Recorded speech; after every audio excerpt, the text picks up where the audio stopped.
మహాదేవుడును మన రక్షకుడు అయిన యేసుక్రీస్తు వారి శ్రేష్టమైన నామంలో ఉదయకాల మన్నా అనే చక్కని వాక్యాన్ని వింటున్న మీ అందరికీ నిండు హృదయంతో వందనాలండి. దేవుని మహాకృప మీకు తోడై ఉండును గాక.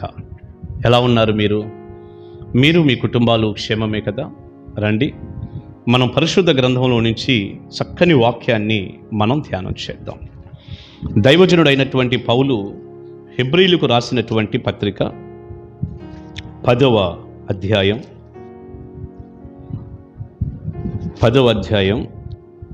5 నుంచి కొన్ని మాటలు. కాబట్టి ఆయన ఈ లోకమందు ప్రవేశించున్నప్పుడు ఏలాగూ చెప్పుచున్నాడు, బలియు అర్పణయు నీవు కోరలేదు గాని నాకొక శరీరమును అమర్చితివి.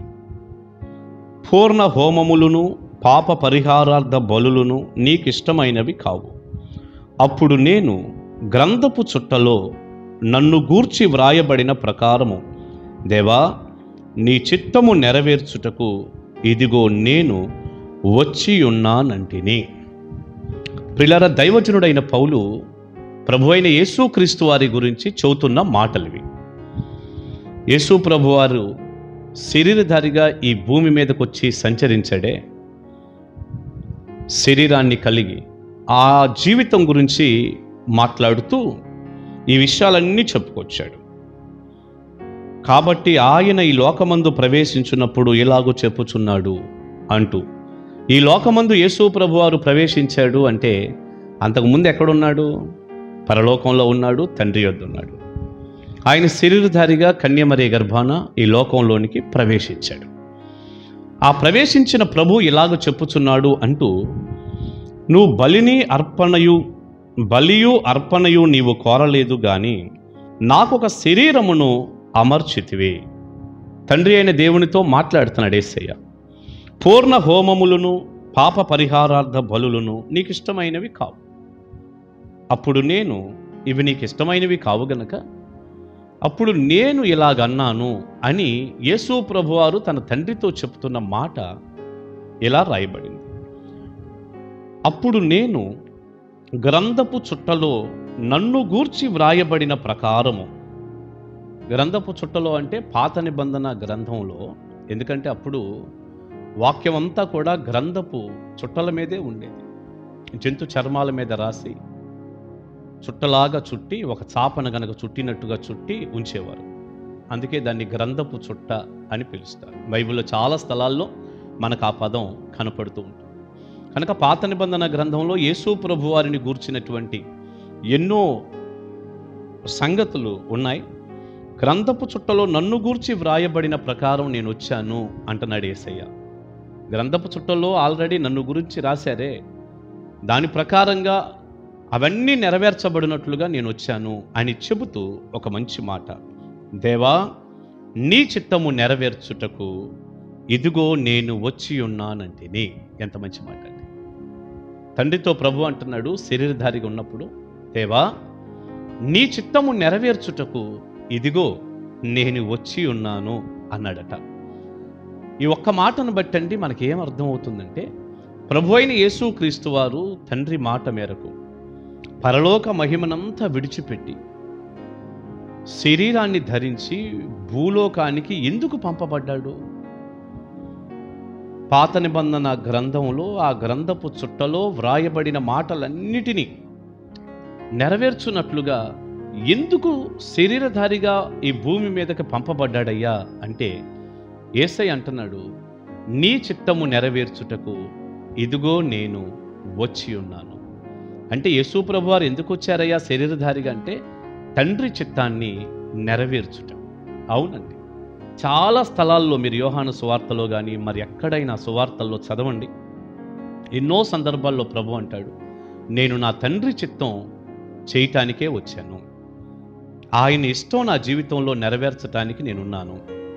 గెత్సెమనే తోటలో కూడా ఈ గిన్నెను నా యొద్ద నుండి నీ చిత్తమైతే తొలగించు అని ఆయన ప్రార్థన చేసుకుంటూ చెమట రక్త బిందువుల్లాగా పడుతున్నటువంటి సమయంలో కూడా, అంత వేదన కలిగిన పరిస్థితిలో కూడా ఆయన అంటాడు, అయినను నా ఇష్టము కాదు తండ్రి నీ చిత్తమే సిద్ధించునుగాక అంటాడు యేసయ్య. ఎక్కడ చూసినానండి యేసు ప్రభువారు తన తండ్రి అయినటువంటి దేవుని చిత్తం నెరవేర్చినట్లుగా, తన తండ్రి చిత్తాన్ని నెరవేర్చినట్లుగా, అందుకే ఈ లోకానికి నేను పంపబడ్డాను, వచ్చాను అన్న మాట మనకు అర్థమవుతూ ఉంది. నెరవేర్చాడు అలాగా. దీనిని బట్టి మనం గ్రహిస్తున్న ఒక అమూల్యమైన విషయం ఏంటంటే, యేసు ప్రభువారు శరీరధారిగా ఈ భూలోకంలో జీవించిన ఆయన జీవితం మనలాంటి వాళ్ళకి ఎంతో ఒక మార్గదర్శకంగా ఉంది, ఎంతో మాదిరిగా ఉంది. ఆయన యొక్క అడుగుజాడల్లోనేగా మనం నడవాలి. అదేగా మన జీవితానికి చాలా ముఖ్యమైంది. యేసుప్రభు వారి జీవితం అంతా మనకి ఎందుకు గ్రంథస్థం చేయబడింది, ఎందుకు వ్రాయబడింది అంటే మనం కూడా అలా జీవించాలని. ఇప్పుడు చెప్పండి, యేసు ప్రభువారు తండ్రి చిత్తాన్ని నెరవేర్చడానికే నేను ఈ లోకానికి వచ్చాను అన్నప్పుడు ఒక దైవజనుడిగా నేను మిమ్మల్ని అడుగుతున్నాను, మీరెందుకు పుట్టారు? మీరే చెప్పండి, ఎందుకు పుట్టారు మీరు? నేను ఎందుకు పుట్టాను? సరే, నేను మిమ్మల్ని అడుగుతున్నాను, మీరు ఎందుకు పుట్టారు? ఎందుకు వచ్చారు ఈ లోకానికి? ఏమోనండి మాకు తెలియదు అంటారా? లేకపోతే ఇక్కడేదో పని చేసుకోవటానికి మేము పుట్టామండి అంటారా? ఉద్యోగం సంపాదించడానికి మేము పుట్టామంటారా? లేకపోతే ఇల్లు కట్టుకొని పెళ్లి చేసుకొని బిడ్డలను కంటానికి మేము పుట్టామండి అంటారా? లేకపోతే తినటానికే మేము పుట్టామండి, నిద్రపోవటానికే పుట్టామండి అంటారా? పోనీ దేనికి అంటారు? ప్రియులారా, ఇప్పుడు వరకు నేను చెప్పినవి అన్నీ మనిషికి అవసరమే.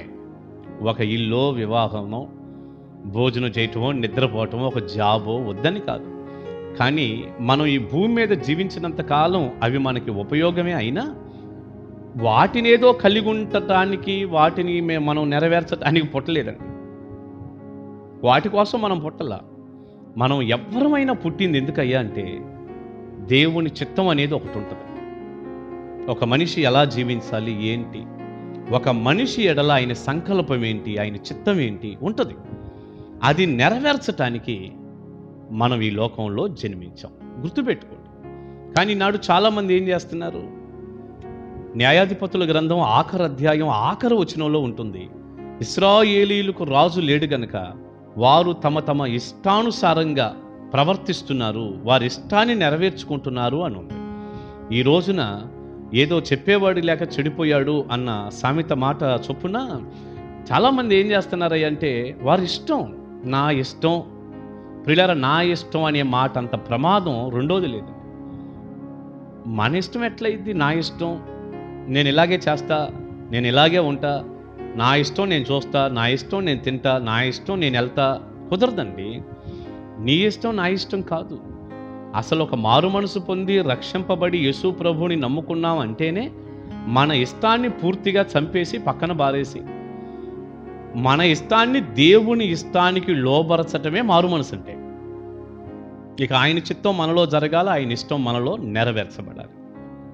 అయ్యా, నీ కృపను బట్టి నేను జన్మించాను, నీ దయను బట్టి నేను ఇక్కడ ఉన్నాను, నీ చిత్తాన్ని నేను నెరవేరుస్తాను అంటూ, నీ చిత్తం నెరవేర్చడానికి అసలు నేను పుట్టాను అంటూ, ఇదిగో బైబిల్ గ్రంథం అంతా కూడా దేవుని చిత్తం ఏంటో, దేవుని ఉద్దేశం ఏంటో స్పష్టంగా చెబుతుండగా ఈ వాక్యానుసారమైన జీవితం కలిగి మారు మనసు పొంది రక్షింపబడి వాక్యానుసారమైన జీవితం కలిగి దైవ చిత్తం మన ఎడల ఏముందో ఆల్రెడీ ప్రత్యక్షపరచబడిన దైవ చిత్తాన్ని నెరవేరుస్తూ, ఇంకా ప్రత్యేకంగా మన ఎడల కొంత దేవునికి కొన్ని ఉద్దేశాలు, ఆయనకు ఒక చిత్తం ఉంటుంది, దానిని కూడా మన జీవితంలో నెరవేరుస్తూ ఆయన సంతోషం కోసం మనం బ్రతకాలి. అందుకు మనం పుట్టింది. మనం 40వ కీర్తనలో నుండి ఒక చక్కని మాట ఇలా ఉంది, ఒకసారి చూద్దామా? 40వ కీర్తన 8వ వచనాన్ని నేను చదువుతున్నాను. దావీదు అంటున్న మాట, నా దేవా, నీ చిత్తము నెరవేర్చుట నాకు సంతోషము, నీ ధర్మశాస్త్రము నా ఆంతర్యములోనున్నది. భక్తుడైన దావీదు ఏమంటున్నాడు దేవునితో? అయ్యా, నీ చిత్తం నెరవేర్చటం నాకు సంతోషం. ప్రియులారా, ఈరోజు దేవుని చిత్తం నెరవేర్చటంలో సంతోషించకుండా ఏదో మన ఇష్టాన్ని నెరవేర్చుకుంటూ సంతోషపడితే అది ఎలాగా దేవుని చిత్తం చేసినట్టు అవుతుందండి? ఆయన చిత్తాన్ని చేస్తూ అదే సంతోషంగా బ్రతకాలంటే ఇక్కడ ఒక మాట అన్నాడు, నీ ధర్మశాస్త్రము నా ఆంతర్యములో ఉన్నది అన్నాడు. దేవుని వాక్యం ఎవరి గుండెల్లో అయితే ఉంటుందో, ఎవరి హృదయంలో అయితే దేవుని వాక్యం నింపబడి ఉంటుందో, వారే దైవ చిత్తాన్ని చేయటానికి చాలా ఇష్టపడతారు. అసలు అలాంటి దైవ చిత్తం చేసే ఇష్టం నీకుంటేనే దేవుడు కూడా బయలుపరుస్తాడు. లేకపోతే ఆయన చిత్తం కూడా ఏమీ మీకు అర్థం కాదు కూడా, ఒక మాట చెప్పాలంటే. కనుక యేసు ప్రభువారు అన్నట్టుగా నీ చిత్తము నెరవేర్చుటకు నేను వచ్చాను, ఈ శరీరంతో భూమి మీదకు నేను అలా వచ్చాను అన్నట్టుగా ఆయన చిత్తాన్ని నెరవేర్చటానికి మనం కూడా పుట్టాము. నేనున్నదే నీ చిత్తం నెరవేర్చటానికయ్యా అని చెప్దాం. దావీదు అన్నట్లుగా నీ చిత్తం నెరవేర్చడం నాకు సంతోషం అయ్యా అని చెప్పి వాక్యాన్ని మన గుండెల్లో పెట్టుకుందాం. మీరు ఆయన చిత్తానికి అప్పగించుకోండి, ఎన్ని గొప్ప కార్యాలు జరుగుతాయో మీరే చూద్దరు. ఈ రోజు నుంచి ఇక నా ఇష్టం కాదయ్యా, నీ ఇష్టమే నాలో జరుగునుగాక అని చెప్పండి. మోకాళ్ళ మీద పడి ప్రార్థన చేసుకోండి. ఎంత గొప్ప కార్యాలు ప్రభువు చేస్తాడు. ప్రార్థన చేసుకుందామా. పరిశుద్ధుడా, ప్రేమ కలిగిన తండ్రి, మీ నామానికి వందనాలయ్యా. విత్తబడిన చక్కని సందేశం మీ బిడ్డలకు దీవెనకరంగా మీరు చేయండి. యేసయ్యా, మీరు తండ్రి చిత్తాన్ని చేయటానికే ఈ లోకానికి వచ్చాను అన్నారు. మేం కూడా ఈ లోకానికి వచ్చింది, ఈ లోకంలో పుట్టింది మీ కృపతో పుట్టింది, మీ చిత్తాన్ని నెరవేర్చటానికే. కానీ ఎన్నోసార్లు మేము తప్పిపోతున్నాం, మమ్మల్ని క్షమించండి. మీ చిత్తము నెరవేర్చే వారిగా చేయండి అని ఈ ప్రార్థనలో ఏకీభవించి ఎంతమంది అయితే అడుగుతున్నారు, వారందరి జీవితాల్లో కూడా మీ గొప్ప కార్యాలు జరిగించండి. మీ చిత్తం చేసి సంతోషించి వర్ధిల్లే కృప అందరికి ఇవ్వండి. యేసు నామాని ప్రార్థన మనవులు అడుగుచున్నాను తండ్రి. ఆమేన్, ఆమేన్. God bless you. దేవుని మహాకృప మీకు తోడే ఉండును గాక. కలుసుకుందామా? Praise the lord.